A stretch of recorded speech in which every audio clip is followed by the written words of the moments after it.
안녕하세요.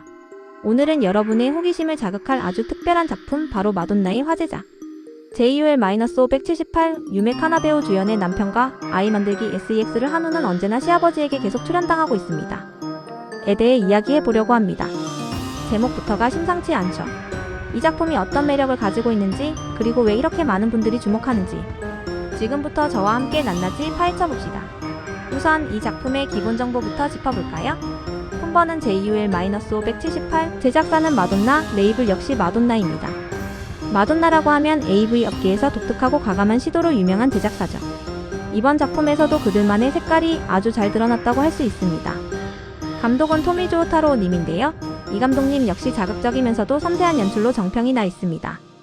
출시일은 2021년 5월 25일입니다. 꽤 시간이 흘렀음에도 불구하고 여전히 회자되는 것을 보면 그만큼 작품성이 뛰어나다는 증거겠죠. 재생시간은 120분으로 2시간 동안 몰입감 넘치는 스토리가 펼쳐진다고 하니 벌써부터 기대가 됩니다. 그리고 무엇보다 중요한 출연진. 우리의 주인공은 바로 유메 카나베오입니다. 그녀와 호흡을 맞춘 배우는 차라스 요시무라 님입니다. 유메 카나베오에 대해 잠시 알아볼까요? 본명은 유메 카나, 영어 이름은 캐너 YUM이 한자로는 라고 씁니다. 다른 이름으로는 미즈카와 준으로도 활동했다고 합니다. 1993년 2월 12일생으로 현재 32세만 나이 기준이네요. 신장 163cm의 신체 사이즈는 B83W53H83, 컵 사이즈는 D컵입니다. 2011년 7월에 데뷔했으니 꽤 오랜 시간 동안 활발하게 활동해온 베테랑 배우라고 할 수 있겠네요. 그녀의 풍부한 경험과 뛰어난 연기력이 이번 작품에서 어떻게 빛을 발했을지 정말 궁금합니다. 자, 그럼 이제 이 작품의 하이라이트인 줄거리에 대해 이야기해볼까요? 스토리는 이렇게 시작됩니다. 남편이 시아버지 회사를 잇게 되면서 우리 부부는 홀아버지인 시아버지와 셋이서 함께 살게 됩니다. 시아버지는 두 사람을 흔쾌히 맞아주었고 가족 셋은 겉으로는 행복한 삶을 꾸려나가는 듯 보였습니다. 하지만 주인공, 즉 며느리에게는 결혼 초부터 남편의 다소 담백하고 만족스럽지 못한 밤생활에 대한 불만이 점점 쌓여가고 있었습니다. 그러던 어느 날 남편과의 짧고 밋밋한 관계에 실망하고 있던 며느리의 모습을 시아버지가 우연히 목격하게 됩니다. 어쩌면 시아버지는 며느리의 그런 불만스러운 표정을 읽어냈을 수도 있겠죠.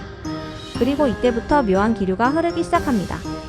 며느리의 불만 가득한 모습을 본 시아버지가 그녀에게 다가가면서 이야기는 예측할 수 없는 방향으로 흘러갑니다.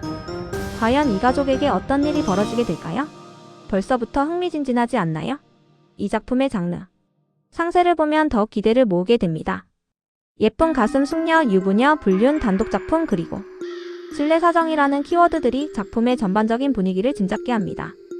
특히 불륜과 진례사정이라는 키워드는 이 작품이 얼마나 강렬한 스토리를 담고 있을지 보여줍니다. 이 장르 키워드들을 통해 우리는 단순히 자극적인 장면만을 기대하는 것이 아니라 캐릭터들의 복잡한 감정선과 금지된 욕망이 어떻게 표현될지 상상하게 됩니다. 관람 후기들을 살펴보면 이 작품의 매력을 더욱 확실히 알 수 있습니다. 한 평론가는 피부만 좋았으면 최소 수작은 되었을 텐데 아쉽니다. 그래도 여배우가 잘 느끼고 분수도 잘 쏘고 마지막 임신 엔딩도 좋아서 추천이라고 언급하며 유메 카나베오의 연기력과 작품의 만족도 높은 결말을 극찬했습니다. 또 다른 후기에서는 남편과 잠자리에 만족 못하는 며느리를 우연히 목격하고 덮쳐서 질서절정을 느끼게 하고 시아버지의 여자로 만들어버림. 결국 며느리 임신시킴 키읔, 자엑스 뺄 때마다 보엑스 분수 미사일처럼 힘있게 쫙 뿜어져 나오는 게 대박임. 키스신도 많아서 좋음이라는 내용으로 작품의 가장 파격적인 부분과 시각적인 쾌감을 아주 생생하게 묘사하고 있습니다. 이러한 리뷰들을 통해 우리는 이 작품이 단순히 자극적인 소재를 넘어 배우의 열연과 몰입도 높은 연출로 관객에게 강렬한 인상을 남겼다는 것을 알 수 있습니다. 유메 카나베오가 잘 느끼고 분수도 잘 쏘고라는 표현에서 알 수 있듯이 그녀의 에로틱한 표현력은 이 작품에서 그야말로 절정에 달했다고 볼 수 있겠습니다. 특히 자익스 뺄 때마다 보엑스 분수 미사일처럼 힘있게 쫙 뿜어져 나오는 게 대박임이라는 후기 구절은 시각적인 쾌감과 카타르시스를 극대화하는 요소로 작용했을 것이며 이는 작품의 흥행에 큰 영향을 미쳤을 것입니다.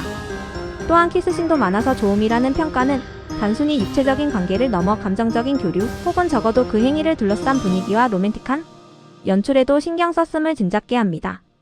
단순히 신체적인 묘사뿐 아니라 인물 간의 미묘한 심리적 교감이다. 파격적인 상황 속에서 피어나는 욕망의 불꽃을 시청자들이 얼마나 생생하게 느낄 수 있을지 기대하게 만듭니다. 그럼 이제 이 작품의 핵심 줄거리를 좀 더 깊이 파고들어 볼까요? 남편의 회사를 잇기 위해 시댁으로 들어가게 된 부부의 이야기, 그 시작부터 이미 팽팽한 긴장감이 흐릅니다. 며느리에게 남편과의 밤생활은 만족스럽지 못했고 그 불만은 점차 내면에 쌓여갔을 겁니다. 아마도 겉으로는 행복한 척해야 하는 상황과 내면의 불만족 사이에서 그녀는 상당한 심리적 갈등을 겪었을 것입니다. 이런 상황에서 시아버지가 그녀의 내밀한 감정을 알아차렸다는 설정은 단순한 불륜을 넘어선 심리 드라마의 요소를 가미하며 작품의 깊이를 더합니다. 시아버지는 단순히 며느리의 불만을 이용하는 것이 아니라 그녀의 감정을 헤아리고 어쩌면 그녀가 스스로도 인지하지 못했던 욕망을 일깨워주는 역할을 했을지도 모릅니다. 여기서 차라스 요시무라 배우가 연기한 시아버지 캐릭터의 중요성이 부각됩니다. 그는 단순히 욕망의 화신이 아니라 며느리의 내면을 꿰뚫어보는 통찰력을 가진 복합적인 인물이었을 것입니다. 며느리의 못마땅한 모습을 본 시아버지가 내게 다가와서 그녀를 덮쳐 절정을 느끼게 하고 시아버지의 여자로 만들어버리는 과정은 단순한 육체적 관계를 넘어선 심리적 지배와 해방감을 동시에 선사했을 가능성이 높습니다. 이러한 전개는 며느리에게 억압되었던 욕망의 분출구를 제공했을 것입니다. 남편과 잠자리에 만족 못하는 며느리라는 설정은 그녀가 단순한 희생자가 아니라 스스로도 모르게 갈구하던 해방감을 시아버지를 통해 찾았을 수도 있음을 암시합니다. 그리고 그 결과가 바로 결국 며느리 임신시킴이라는 충격적인 엔딩으로 이어지며 이 모든 서사의 방점을 찍습니다. 이 엔딩은 단순히 육체적 결합을 넘어선 영원한 속박이자 새로운 생명의 탄생이라는 이중적인 의미를 지니게 됩니다. 시아버지와 며느리라는 금단의 관계에서 피어난 생명은 도덕적 관념을 뒤흔들면서도 이야기에 파격적인 완결성을 부여합니다. 이 작품이 가진 메시지는 무엇일까요? 표면적으로는 금단의 사랑과 욕망이 해방을 다루지만 그 안에는 억압된 개인의 욕구, 가족이라는 울타리 안에서 벌어지는 미묘한 권력관계, 그리고 사회적 통념에 도전하는 인간 본연의 모습을 담고 있다고 해석할 수 있습니다. 유메 카나 배우는 이러한 복합적인 감정들을 탁월하게 표현해냈을 것입니다.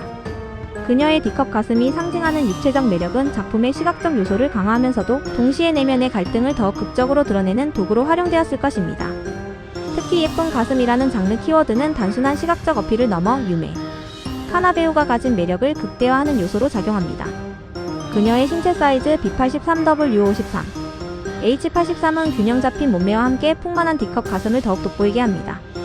이러한 외적인 요소는 숙녀이자 유부녀라는 캐릭터 설정과 결합하여 금기를 깨뜨리는 관계 속에서 피어나는 에로틱한 긴장감을 한층 더 고조시키는 역할을 합니다.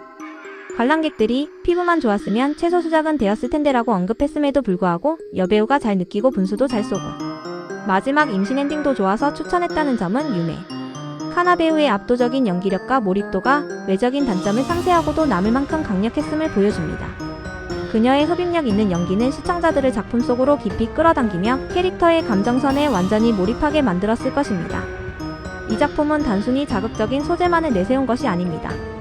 120분이라는 긴 러닝타임 동안 감독인 토미조 타로는 섬세한 연출로 캐릭터들의 감정 변화와 관계의 발전을 치밀하게 그려냈을 것입니다.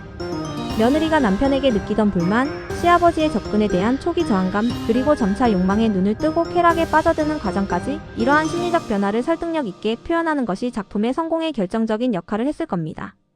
단독 작품이라는 점은 유메 카나 배우가 이 복잡한 서사를 온전히 이끌어가는 주역으로서 얼마나 큰 비중을 차지했는지 짐작하게 합니다. 그녀는 이 작품에서 단순한 연기자를 넘어 이야기의 중심이자 감정의 해고로서의 역할을 완벽하게 수행했을 것입니다. 마돈나 제작사는 항상 파격적인 소재와 높은 수위의 작품으로 유명하지만 그 안에서도 항상 배우들의 감정선과 스토리텔링에 공을 들입니다. JUL-578 역시 그런 마돈나의 작품 철학을 잘 보여주는 예시라고 할 수 있습니다. 감독의 연출력과 유메 카나 배우의 연기력이 시너지를 이루어 금단의 사랑이라는 민감한 주제를 깊이 있게 다루면서도 관객들에게 강렬한 쾌락과 충격을 동시에 선사했을 것입니다. 특히 임신 엔딩은 단순한 육체적 쾌락을 넘어선 관계의 영원한 흔적을 남기며 이야기의 서스펜스와 파급력을 더하는 장치로 활용되었습니다. 이처럼 JUL-578은 겉으로 보이는 자극적인 제목과 소재를 넘어 그 안에 복잡한 인간 본연의 욕망과 심리적 갈등, 그리고 사회적 금기를 넘어서는 파격적인 스토리를 담고 있는 작품입니다. 유메 카나 배우의 뛰어난 연기력과 마돈나 제작사의 과감한 시도가 만나 탄생한 이 작품은 AV라는 장르의 한계를 뛰어넘어 하나의 완성도 높은 드라마로 평가받을 만한 가치가 충분하다고 할 수 있습니다. 단순한 즐거움을 넘어 깊은 인상을 남길 만한 작품을 찾고 계셨다면 JUL-578을 놓치지 마시길 바랍니다. 이 작품이 궁금하시다면 아래 댓글에 구매 링크 남겨놓을게요. 과연 여러분은 이 작품을 어떻게 보실지 그 감상이 궁금해지네요. 지금까지 JUL-578에 대한 심층 분석이었습니다.